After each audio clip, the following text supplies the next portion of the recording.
The question I get most about turquoise is for identification.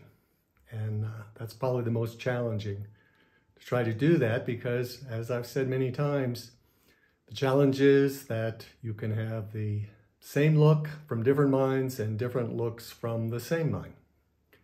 The second most asked question I get is, how do I buy turquoise? So that's what we're going to talk about today, is buying turquoise. And three questions that come to mind are, what mine, what grade are you going to buy, and then what price? Now, there are also ways to buy the turquoise. You can buy rough turquoise. You can get the turquoise that's already been cut into cabochons or beads. Or you can buy the turquoise that's already in jewelry. So let's talk about each of those ways to buy the turquoise. When it comes to buying from the mines, or the type of turquoise, you really follow three basic rules. Did you buy from the miner? Did you buy from someone who bought it from the miner? Or did you buy it from a reputable dealer who bought from either of the previous two? Once you get past that, now you're really in deep water as far as trying to know what mine you're actually getting. Often becomes just a guessing game. The question about what grade? Well, it's a real challenge. We don't have a grading system. I proposed a grading system to lukewarm response at best. And it is a challenge because grading turquoise is so subjective. We also have the problem with rough in that not only is there no grading system for turquoise, but grading rough is difficult because you don't know what you're going to get. The density of the rough is probably the best way to determine if there is turquoise inside that nugget or going all the way through that vein. Because many times you'll look at the outside and see these eyes, these little dots of turquoise, and you think, oh boy, I've really got high grade all the way through it. But then when it's cut, it's just rock inside. There's no turquoise stone inside of there. So buying rough presents a lot of risk to the buyer.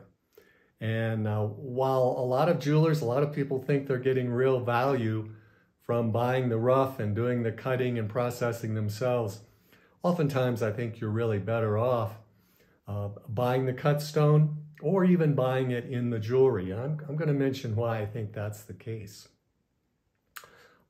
Price.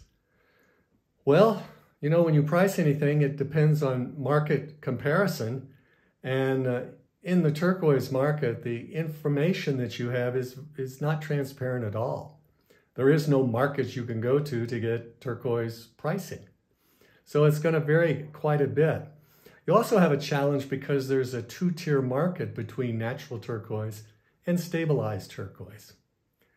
And really, when you get to buying commercial jewelry on the cable trading networks, you know, the sales networks that are on the cable shows, it's really tough. You're not even getting apples and oranges comparison.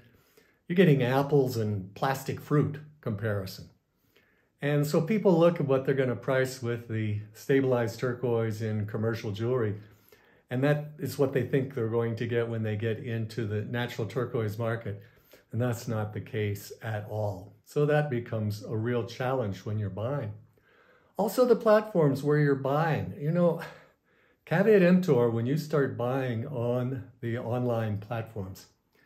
And once again, it just depends on the reputation of who you're buying from, because you can now, especially on Instagram, there are a lot of miners and reputable turquoise dealers who are using that platform, and they are quite dependable.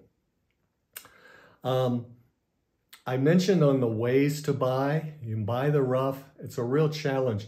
Most miners, if they have high-grade rough, they don't want to sell it. They're going to leverage that value themselves, get that cut themselves, and sell those cut stones. So oftentimes what you're getting with rough is medium grade at best. So as I was saying, you know, you can buy the cut stones, and it gets so expensive. You know, really, if you get the very highest grade, you can spend up to $20,000, $30,000, even $40,000 a pound. And boy, that's a lot of money to spend when you don't even know if you're going to get it. It's a lot easier just to go out and let somebody else take the risk for cutting, and then you just buy the cut carats. And even though it seems really expensive now, in my opinion, it's just going to get more expensive. So finally, we get to buying the turquoise in the jewelry. And oftentimes, I think this is where you can get the best value. When you look back and you think about how the turquoise has come into the jewelry, we go back to the vintage jewelry, the very early Native American jewelry. And there you don't see really much high-grade turquoise because it was so hard to source the turquoise that certainly prior to the 20s, any turquoise was considered very valuable. It wasn't until you started getting into the late 20s, into the 30s, that we start to see the higher grade turquoise coming to market. We also saw a change in the distribution channels. The early turquoise was really coming where the materials were sourced through the reservation Indian traders. And they would source the silver and the turquoise to the jewelers, and who would then make the jewelry and then sell it on contract. And that has continued even after the Indian trading post system was finished in the 1940s. And we started to see a continuation of the contract trading, where dealers now would provide the stones, primarily the stones, and then the artists would create the jewelry and then sell it back to the dealers. We also saw certain jewelers at the high end were able to source the turquoise themselves, buy the turquoise themselves and the materials, and then on a custom contract basis, make the jewelry for their clientele. And when you find there, you want to buy the most reputable names and the highest quality jewelers, because they're the ones, they're not going to put bad jewelry and bad turquoise into their jewelry. They have a reputation to maintain. They have an eye for beautiful turquoise. So you'll usually find the best turquoise in with the most famous names. Downside of that, you got to pay for that. But what else is new? So I thought we'd take a look at some photos here. The first photo we're going to see is some older jewelry. And we see on this photo, we see a pin that is from Fred Peshlikai. This was probably made in the early 1950s, and it shows some Lone Mountain turquoise. And Fred was able to source the turquoise, and we mentioned this in our video on turquoise in Pueblo and Navajo jewelry, directly from the miner, from Doc Wilson. So we knew exactly where he was getting that turquoise. This is Lone Mountain turquoise. Then we see a bolo from Julian Lovato. Julian, again, one of the finest master jewelers of all time. And he, again, was known for just obtaining the highest grade of turquoise. Once again, we see a comparison of two looks for Lone Mountain. In the next photo, we're going to see a comparison of two grades of Kingman turquoise. And we see one look, we see one of the bolo, the very large bolo with the red coral in there from Vernon Haskey, and comparing that to a bolo by Sippy Crazy Horse.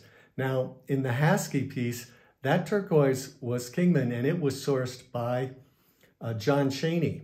And John provided that to Vernon, and then Vernon made the bolo that John then sold. So that's a good way where you have that provenance connection between the dealer who's contracting to have the piece made, and you'll know where that turquoise is coming from. In the other instance, I bought the turquoise from Bob Ruscha, then I contracted with Sippy Crazy Horse to make this bolo.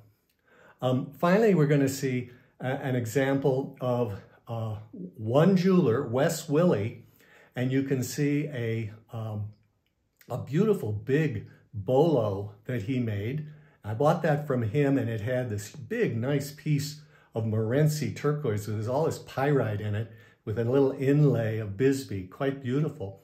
And then I asked Wes to make a companion bracelet for me, and he sourced that with some Lone Mountain turquoise, but he matched it, and this was one of the rare instances where the Lone Mountain had pyrite in it. So in both those instances, I'm very comfortable in terms of the provenance of the turquoise. And I think if I tried to buy that turquoise individually, it would have cost me much more individually than it did actually within the jewelry itself. So I hope you've enjoyed this brief overview of some issues you have to think about when you're buying turquoise.